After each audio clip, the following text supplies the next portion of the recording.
Hello everyone, কেমন আছো সবাই? আশা করছি খুব ভালো আছো। আমার নতুন একটি ব্লগে তোমাদের অনেক ওয়েলকাম। দেখো, সকাল সকাল বেরিয়ে পড়েছি একটু হাবড়ার জন্য। চলে গেছিলাম হাবড়ার তানিশকে। আসলে একটা গয়না কেনার ছিল। তো প্রথমে গিয়েই তো আমি তোমাদেরকে কিছু কালেকশন দেখিয়ে নিচ্ছি। তো এখানকার কালেকশন তো খুব সুন্দর, মানে খুব বলতে খুবই সুন্দর। আমার ফার্স্ট টাইম ভিজিট তানিশকে, বাট আমি খুব স্যাটিসফাইড। মানে ডিজাইন তো খুবই নতুনত্ব, মানে আমি এর আগে এরকম ডিজাইন কোথাও দেখিনি। তো আমার মেন গেছিলাম বালা কিনতে আমি। তো দেখো, এখানে একটু দেখে নিচ্ছিলাম বালা, আর এদিকে ছিল চূড়। তো এই চূড়গুলো না খুব ইউনিক দেখতে ছিল, তো আমি এই বালাটাকে প্রথমে পছন্দ করেছি। তো তারপরে ভাবলাম আরও একটু দেখে নিই। তো এই বালাটা একটু দেখার পর আমি আরও দেখে নিচ্ছিলাম। এদিকে ছিল নেকলেস, ওই যে এই নেকলেসটার দিকে তো আমার চোখই সরছিল না।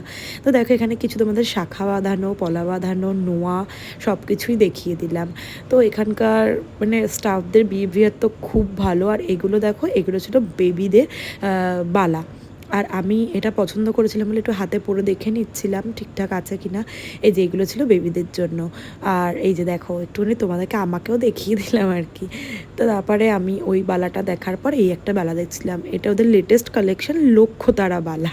তো এটাও খুব সুন্দর ছিল। এটা ওদের লেটেস্ট কালেকশন, আর ওজন ছিল 41 গ্রাম। তোমরা ভিজিট করতে পারো তানিশকে, ওখানকার কালেকশন নিয়ে কোনো কথা হবে না।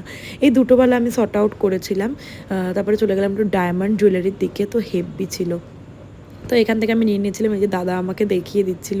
আমি তো ভীষণ সোনাপ্রেমী, মনে করি আমি প্রায় সব মেয়েরাই সোনাপ্রেমী।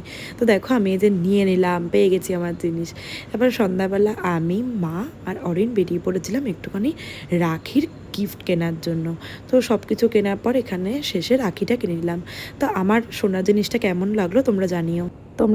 আর তোমাদের জন্য কিছু ফটো আমি দিয়ে দিলাম এই বালাগুলো, আর একটা গ্লাস চুপ দেখেছিলাম তার ফটো আমি এখানে দিয়ে দিলাম। কেমন লাগলো অবশ্যই জানিও।